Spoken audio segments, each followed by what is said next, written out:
আসসালামু আলাইকুম। আলহামদুলিল্লাহ, কয়েকদিন ধরে অন্যান্য কাজকর্ম করার ফলে আমার যে মাছের সেটআপটা রয়েছে সেখানে আমি ঠিকমতো সময় দিতে পারতেছিলাম না। এতে করে আমার যে রিংগুলো রয়েছে সেগুলোর পানির কালার অত্যাধিক লেভেলে কালো হয়ে গিয়েছিল এবং নিচে ময়লা পর্যন্ত জমে গিয়েছিল।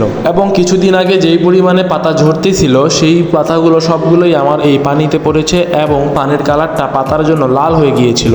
আজকে সিদ্ধান্ত নিলাম আমার এই হাউসটা সুন্দর করে পরিষ্কার করতে হবে। মাছগুলোকে আলাদা করে আমরা সুন্দর করে এই হাউসটাকে ঘষে ময়লা পানিগুলোকে ফেলাই দিয়ে এই হাউসটা আমরা রেডি করতেছিলাম। এলাকা থেকে এক ছোট ভাইরা আমার কাছে এসেছে কিছু কোয়েল পাখি খাওয়ার জন্য নিতে, তাই তাদেরকে ছেলে কোয়েল পাখিগুলো বেছে বেছে দিলাম। কাজের ফাঁকেই তাদেরকে দিলাম আর কি। হাউসটাতে যে মাছগুলো রাখবো সেগুলো হচ্ছে এই গাপ্পিগুলো, হাই কোয়ালিটি মিস গাপ্পি। এগুলো এদের কোয়ালিটি কিরকম আপনারাই তা দেখতে পাচ্ছেন। তারপরে আমরা এই মিস গাপ্পিগুলোকে নতুন হাউসটা মানে যেটা পরিষ্কার করলাম সেই হাউসটাতে সবগুলোকে ছেড়ে দিলাম সুন্দর করে, এবং তারা খুব সুন্দরভাবে মুভমেন্ট করতেছিল। কারণ আমার প্রতিটা ভিডিওতে আমি বারবার বলি মাছের পানি অ্যাডজাস্টমেন্ট খুবই ইম্পর্টেন্ট একটা বিষয়।